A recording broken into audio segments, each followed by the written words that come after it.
You're listening to Innovators, the podcast from Harris Search Associates, where we speak with global leaders in education, research, engineering, and the health sciences, and ask them to share lessons learned as they continue to advance the frontiers of innovation and discovery. Today's podcast will be led by Rick Skinner, Senior Consultant. Duane Ireland serves as Acting Dean of the Mays Business School at Texas A&am University for the period January until June 2021. At A&m, he previously served as Associate Dean for Research and Scholarship, as Executive Associate Dean, and as Head of the Department of Management. In 2018, Dr. Ireland was recognized by his alma mater, Texas Tech University, as Distinguished Alumnus of the Rawls College of Business, reflecting in part his holding a succession of endowed chair faculty appointments at Texas A&m, the University of Richmond, and Baylor University, and faculty appointments at Oklahoma State University and Texas Tech. He served as editor of the Academy of Management Journal between 2007 and 2010, and as guest editor of special issues of numerous academic journals. In addition, Dr. Ireland was elected president of the Academy of Management, the worldwide association of more than 20,000 members from more than 100 countries. Perhaps most telling of his intellectual leadership is his inclusion several times on lists of the most highly cited researcher in economics and business. Our conversation with Dean Ireland ranged over a host of topics, but we picked up one of particular note that sees business schools, in Dr. Ireland's words. And today, in 2021, I see far more collaborations between competing business schools than I have seen in the past. So, for example, there is a group called the Global Consortium of Entrepreneurship Centers, and it's a worldwide association of entrepreneurship centers, and it's very collaborative in spirit. The centers share very openly with one another what they do to support entrepreneurship in their own school, and we learn from one another a great deal. So I think there has been some positive movement toward additional collaborations. By the same token, I think we are trying to focus on ways to differentiate ourselves from those schools with which we are similar, often called, as we know, Rick, peer and aspirant schools. Yes. So, for example, Mays Business School, our vision is to advance the world's prosperity. We have a three-pronged mission, which is to develop a vibrant learning organization, create impactful knowledge, and develop transformational leaders. And the vision and the mission really do guide us. Now, some might say, well, your vision and your mission are very, very similar to some of other business schools' vision and mission. I think there's a degree of truth to that. However, I think there are 2 points that are very important when we consider a vision and a mission statement for a business school. First is the process used to develop the vision and the mission. I recall years and years ago, Rick, I was asked to work with a company to help that firm develop its vision and its mission statements. So I went to the location to visit with the top management team to talk about doing this. I'll never forget the CEO, it was a small company, but the CEO said, well, I've pulled together a set of vision and mission statements from other companies, so this really isn't going to take us very long. We'll just pick and choose from among those. And I said, no, this is not the way we want to do this. This is not the process to use at all. What we want to do is to discover what is unique about your firm. So for us in Mays Business School to develop our strategic plan, which we started under Dean Jones and Eli Jones in 2016, we had a very inclusive process. We went to an off-site setting. We had 36 people from Mays Business School involved in the planning exercise: faculty, staff, donors, students, prospective students, etc. It was a 2-day planning process initially, and then we came back to our site, if you will, And we continued to have town halls for about another 6 months to Wow. interactively discuss what we were doing to develop that plan. So Mm-hmm. while the vision we developed and the mission we developed may be somewhat similar to others, the way we developed those was very intense, very personalized. And the result is that all of us buy into what the vision and the missions are. And we also developed from that, Rick, here's another way that we try to differentiate ourselves. We identified 3 grand challenge areas for Mays Business School: energy, entrepreneurship, and healthcare. And so we focus our research efforts on those 3 areas. We are developing programs in those 3 areas, and we are reaching out to businesses involved in those domains as well, because we feel that we have unique capabilities, if you will, we have core competencies in those 3 spaces.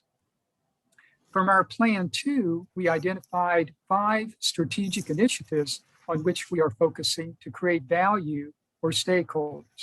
And these are diversity, inclusion, and engagement, high impact research, impactful teaching and learning, Mays transformational leadership development framework, and infrastructure. So these initiatives are helping us, are supporting our efforts to implement our mission so we can reach our vision. I've not heard of a process that not only that inclusive, but that extensive. It was very intensive, and it was really through Dean Jones' leadership that we were able to do this. He's very oriented to inclusiveness. He's very committed to the position that all of us have a voice with meaning behind it, and each voice needs to be heard to inform what we are going to do. And gosh, the buy-in for the plan is just really pretty inspiring. And of course, we continue to update it. We issued an update officially in the latter part of 2020, really the first part of 2021 as well. And also coming out of that plan are 5 mindsets that we think are critical to developing transformational leaders and to developing that vibrant learning organization. And these mindsets are entrepreneurial, analytic, social impact, global, and ethic. And we encourage all faculty to integrate one or more of the mindsets into their teaching. So, for example, my major area of focus is strategic management and also entrepreneurship. But in strategic management, as we know, Rick, gosh, it is so easy to introduce a global mindset, to introduce an entrepreneurial mindset by the nature of the course. But all of us as faculty are engaging in efforts to embed those mindsets throughout all academic domains, accounting, finance, all of our 5 domains. And we've noticed, for example, in surveying our students, they feel that the global mindset is not being embedded within the coursework as much as are the other 4. So we are launching a program where we're going to incentivize faculty to do more with the global mindset. And gosh, by incentivizing, Rick, I mean, we're offering about $1,000 for course materials for faculty to use to do more with that global mindset. So as we find areas where we're not doing quite as well as we want to differentiate ourselves, and all of this again is an indication of how we try to differentiate ourselves from other business schools. So we're trying to do things that will incentivize our faculty to focus on these mindsets. And students were the ones who brought that to the attention of the college, of the school? Through survey. We surveyed our students, Rick, and basically wanted to know from their perspective, how well are we doing in terms of embedding these mindsets for you throughout our curricula. And many of your students are international students. Actually, at the graduate level, absolutely so. At the Undergraduate, undergraduate level, less so, absolutely less so. But that came out in your surveys that students themselves were seeking to use a phrase, globalize the curriculum and the learning experience. The students led you to that. Yes, and I think one reason, Rick, could be that we have a very active study abroad program across the entire university. Mhm. And I believe, I may be somewhat incorrect here, but I believe we are among the top three universities in the US in You terms are. of total number of students Yes. that pursue study abroad. Yeah. And, Yes. and of course, with COVID, that is on hold for Of all of us course. naturally. Yeah. But we have a very, very strong commitment to internationalization. And I think we do a lot to try to make study abroad and related opportunities available to students. And would it be safe to say that the long-term traditions of Texas A&M, especially the core, uh, that contributes in some ways to identifying and recruiting and enrolling students who are already predisposed toward many of those fundamental values. Is that a fair statement? I think that is absolutely, completely fair, Rick. And with respect to the Aggie values, as we know, there are Mm-hmm. 6 core values: Mm-hmm. respect, excellence, loyalty, leadership, integrity, and selfless service. And those values embed everything, are inculcated in everything we do at Texas A&M. They are prominently displayed. They are prominent in everything we do. Does it also influence the choice of faculty when you go out searching for faculty? That's a very interesting question. And I think the answer is yes. And I think the answer is yes for reasons along these lines, Rick. First, we do talk with our faculty recruits very extensively Mm-hmm. about the values and the culture of Texas A&M. I'll provide Mm-hmm. one brief example. If one goes to our Memorial Student Center on campus, Right. obviously the Mm-hmm. core place where students gather, there is two rules associated with MSC. First, no one walks on the grass around that area. It is considered to be sacred. Mm-hmm. Second, and relatedly, no one wears any kind of a hat inside MSC in honor Fascinating. of those who have fallen and given Yes. their lives for our country. And you will never, ever see anyone wearing a hat in the student center. It just does not happen. Mm-hmm. So we do talk about these values extensively. I often will take a faculty recruit to MSC and just walk through the facility so faculty prospective recruits can listen to students as we walk by, observe students, and so on and so forth. It's just a great introduction to the culture, I think.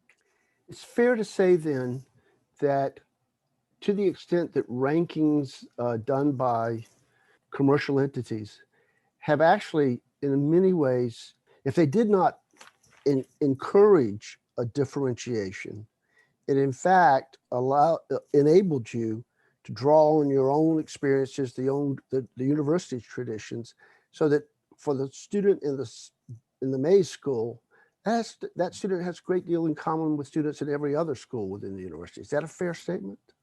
Very fair indeed, and absolutely true. And one unifying theme, as you know, Rick, and you've mentioned it, is the Corps of Cadets. Yes. And Corps members, of course, are from all parts of the university. And the Corps members just kind of provide that commonality across because of who they are and their nature. And the Corps is smaller in size today than it has been in the past, but it's still large. And it's still a very strong leadership-oriented influence on our university's campus. And it's still, I think I'm right, that it's still, Texas A&M is among the leading institutions that contribute to students graduating, undergraduate students graduating and entering the military services as officers. I think I'm right on that. I believe that is correct. I think we are second only to the academy. Atomist, yes. It strikes me that the more I hear about the process, confirms what you said earlier, that yes, the words may sound similar to that of other institutions, but the process, as well as the ways in which the university has chosen to promulgate and reinforce those values, all of that seems to converge fairly well, so that one, you're able to recruit a certain student, two, you're more likely to retain that student, and three, that student is probably more likely to graduate because they're not having to go through some sort of value alteration in some way. I guess I find that fascinating because if you remember, I can definitely remember, there was so much controversy at the time that this was going to in some way move institutions to be, as someone once, I think I can quote this fairly well, someone said that the institutions are going to be pale models of each other. Far from it. Texas A&M has taken this whole process and made it into a sort of, I don't know what else to call it, but an esprit de corps that seems to work there. Well, and let me ask you that. I guess that leads me to follow up on a question that I was exploring. Let's just say that for whatever reason, a student transfers from your undergraduate program in finance and goes to another one of your peers' institutions. You've suggested some of the things that that student would quickly see as different at another institution, even if you're not able to say what that might be. But in other words, it's enabled you to differentiate your programs largely by the graduates, as opposed to simply the inputs to producing your students. Is that a fair statement? Yes, I think that's fair, Rick. And, another differentiator that we have at Texas A&M and certainly Mays Business School is that we do not have ex-students, we have former students. Touche. It's a slight variation in words, yet very important Yes. in orientation and in tone. You mentioned finance, so just talk about that particular academic domain.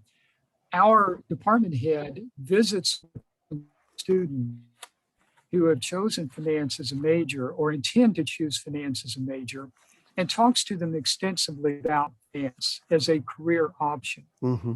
We need to be thinking with respect to the kind of internship you want to pursue so we can help you find that internship at the close of your junior year.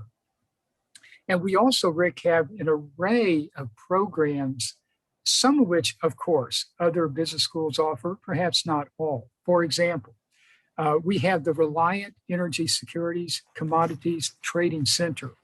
And this allows students to be introduced in an interactive environment to the trading of commodities. And we have a very, very nice room that Reliant Energy supported years ago with a donation.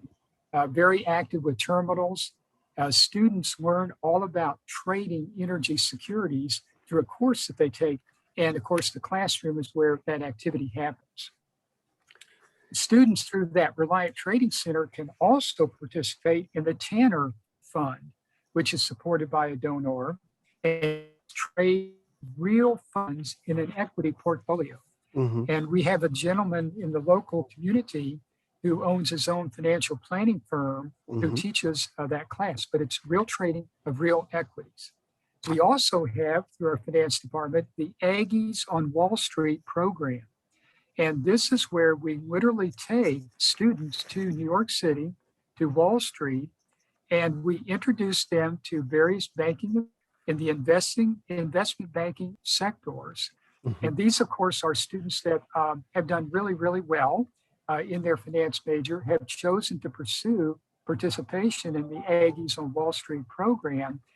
And we introduce them to Aggies who are on Wall Street, and then the Aggies introduce them to other members of the Wall Street communities.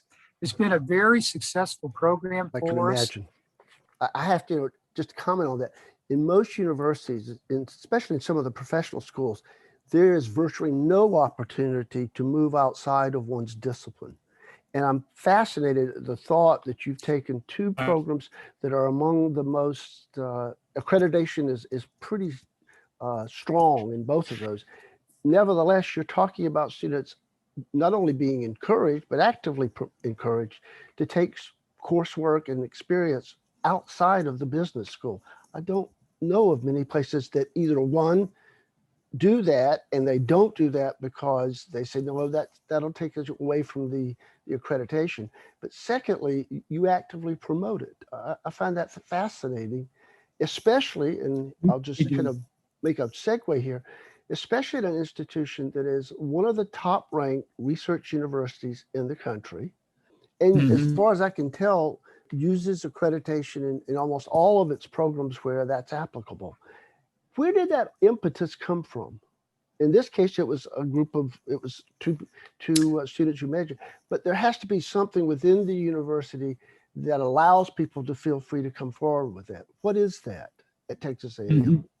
Well, I think, Rick, that it's basically this is my 17th year at Texas A, and Robert Gates was president Mm-hmm, of the university when I mm-hmm, joined.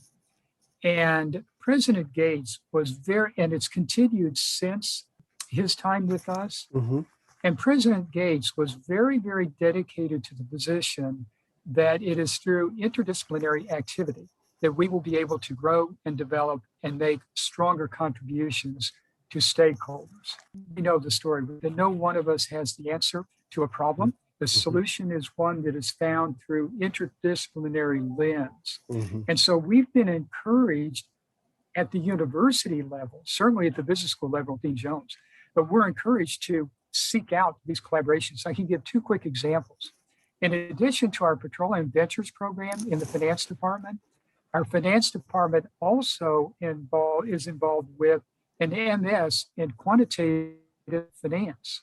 And this is a collaboration between our finance department and mathematics. The Mm-hmm. collaboration is to prepare students for employment in the finance sectors that require superior quantitative skills, such as risk management, quantitative investing, model development, et cetera. So our math department and our finance department collaborated to develop this Excellent. MS, and it's another one that's been very successful.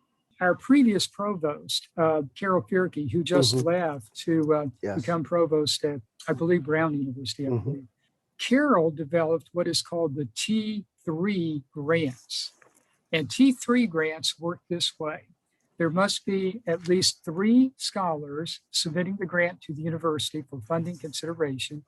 And the 3 scholars must be at least from 2 different colleges. It's caked into the funding process.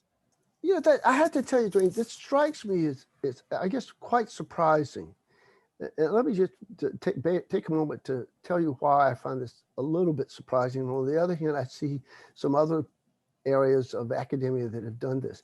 I'm struck by it because, as I said, you're a large, complex, professional land grant institution, and you're land grant, sea grant, and so forth. And in most cases, Right. that tends to create what I like to call the corral approach. And that is some students get separated into one corral and other students get put in another corral. And that corral usually is the college or school within which their major is. And it's not impossible, but it's very difficult for students in many instances to move outside of their own corral and go someplace else. You're talking about a university that has been led by both in a purely academic way by a provost, but also by presidents who actually promote that kind of, I don't want to keep using my terminology so well, but inter-corral activity on the part of students. It just strikes me as quite unusual. And I want to come back to that in another way, but let me take you to a slightly different area. About 40, 50 Okay. years ago, a school of businesses or schools of business they were the hottest things around. I can remember going out trying to recruit an assistant professor in accounting, and then we had to take with us a salary scale sometimes that was that of a full professor in some other discipline in order to get the accounting professor. Students knew that their chances of getting into business schools were not as great as they were in going into other schools. That just changed some. I think maybe after the 2009 or so, business schools lost some of that, I not will say energy, but they lost that sense of rapid growth in many cases. And it showed up most interestingly, in some cases, in MBAs. Now, I know that you have a very, very robust MBA program, but you're also aware of other MBA programs. And I read nowadays about how MBA degrees have had to change in terms of market opportunities for their degrees.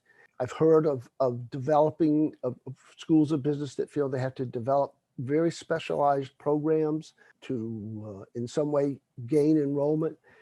What's been the experience of Texas A&M in the area of the MBA? Is it still a robust, healthy program?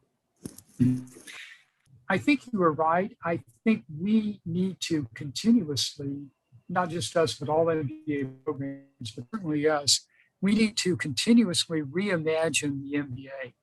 And I've given a little bit of thought to that. And I think by reimagining, we're going to need to be more flexible, allow more variances, more interdisciplinarity, some debundling, and certainly lifelong learning.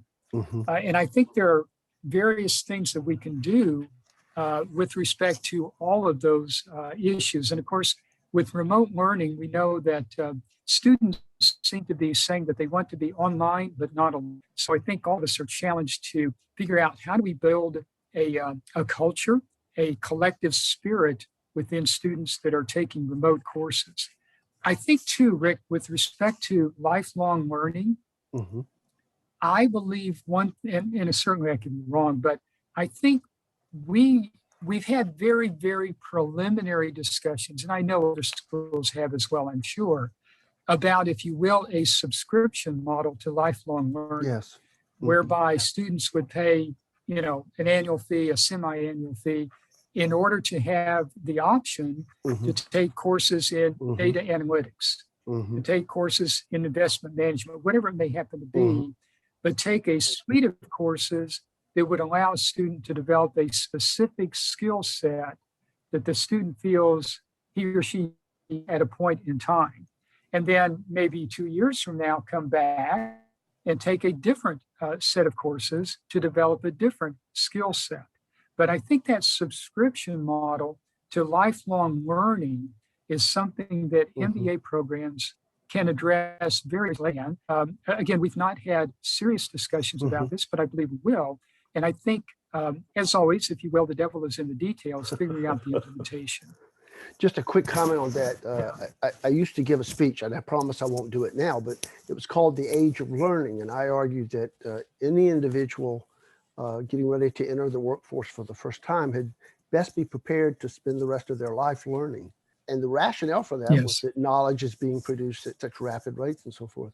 It's good to hear you talking about a model of a subscription model, because I do think that has the value of two things. One is it ties an institution to a student much closer. And secondly, the student begins to see the value of an education, not just in a degree, but in a constant sort of reintroduction to their alma mater that will sustain them for life. So I commend you on that. And on that note, let me ask one other question, because you alluded to it earlier. You pointed out that in your graduate programs at Mays, you have a fairly large component of international students. Now, COVID changed everything for almost everybody. And many students chose not to rejoin institutions where they already were. In some cases, students were required to go home to their home countries. What's the experience at Texas A&M, and specifically within Mays? What's been the experience of international students in this age of pandemic? Well, with our undergraduate student body, again, Rick, we have relatively small numbers of international students, so the effect was minimal. I did contact our associate dean for graduate programs, and he told me for the full-time MBA program, we did have a number of students who requested deferral of admission for 1 year. So we clearly saw an effect there. Interestingly, our number of applications from international students, that number is up. So we see that as a positive. Oh, that is a positive. You know, we had a couple of years back, we had a call with Leo Kemple, the Dean of Engineering at Michigan State. So we did see some decrease in enrollment from the COVID experience with international students in the master's program. We think that it's going to be very temporary because, again, applications are up for the fall of 21. Mm-hmm. And finally, I guess that leads me to just comment as much as anything else. I don't know if you recall, but some years back, the academic engineering sort of came together, and they called them the Great Challenges. And at the time, they said what we do as engineers goes well beyond the specialization of whether you're in civil engineering or electrical engineering. And they said that there were a series of challenges that engineers would be facing that had to do with everything from climate change and so forth. It sounds to me as though Texas A&M has something similar. And I'm struck by the fact that it seems to engage students with thinking beyond the here and now to what is the real meaning of the choice of a profession. And I have to imagine that really does change the relationship you have with a student, undergraduate or graduate. It seems to me it would make teaching especially far more attractive to know that you're helping students to prepare for a world that will be quite different than the one they know. It just seems to me it would be something that for many faculty, it would probably enrich their experience of being a faculty member considerably. And I can kind of hear it in your voice also. So I guess I'll like to close our conversation today, not only by thanking you very much for your time. I'm also curious to know, you've been at this a little while. Is your experience at Texas A&M as different as it sounds? Because I must say, what started off as a conversation about how similar universities are has at least led me, and I suspect some of our listeners, to say, no, there are institutions that are differentiating themselves. Has that been the case for you? You've been at other universities. Is the Texas A&M experience for you as a faculty member, is it as distinctive as it sounds? That's a great question, Rick. And I think the answer is yes. And part of this could be a function, and my background is in strategy. So as you would know, given your fabulous career and all the things you have done administratively and as a strategist, we know that we tend to look for differences. What is it that makes this place unique? Yep. And I would have to say that the University of Richmond, in fact, Rick, I could be off a little bit, but I believe Texas A&M University has more faculty than the University of Richmond has students. So, the scale difference. That's really, right. That does make a difference, I think. Yeah, it's really quite dramatic. So I think the University of Richmond, the Robbins School of Business, is differentiated in ways completely, if you will, different than we are here at A&M. So as strategists, as we know, we constantly probe to find those areas of difference and then to emphasize them. I would have said that here at Texas A&M are more broadly shared across the university compared to the other institutions with which I've had the pleasure to be affiliated.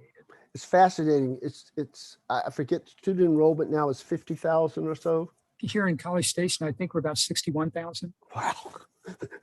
And to be able to say you're more integrated at a place that it's larger than many cities, it really does speak volumes. It is amazing. And Rick, I would have to say that the people with whom I interact here at the university are incredibly dedicated to stakeholders, to students, to donors, et cetera, incredibly dedicated to one another. And of course, there are outliers in the pockets. But I think overall, the energy here, the dedication to tasks, the strong work ethic, we see that in the students, we see that in the faculty. And again, just kind of the culture. For example, my experience has been that our students want us to succeed as faculty as much as we as faculty want them to succeed as students. And it's just a very positive, symbiotic sort of relationship, I would say. It sounds to me like this is a man who's not going to be retiring anytime soon. So I just want to let you know that I'm now putting a marker down that says Duane Ireland will probably be teaching on into the latter part of this century. All right. So my goodness. We've got you on record now, so you can't run away from that. Let me thank you Thank very much for your time. I must say, universities often are seen as large, complex institutions where the lingua franca is different all over the place. It does strike me that Texas A&M, partly out of tradition, partly out of leadership, and partly out of, I think, a commitment as a land-grant institution, seems to have created an ethos surrounding itself. And I suspect that that is a powerful force in the lives of all of you there. So I want to thank you on behalf of all of us at Harris Search. You've been a welcome guest and a much appreciated guest for Innovators. Thanks very much, Duane. Well, thank you so much, Rick. Thank you. I've enjoyed talking to you. Thank you for the wonderful opportunity. And thank you for the great questions. Very stimulating, very exciting to talk about these issues. Thank you for listening to Innovators, a production of Harris Search Associates. We'll have more insightful conversations with global thought leaders to follow.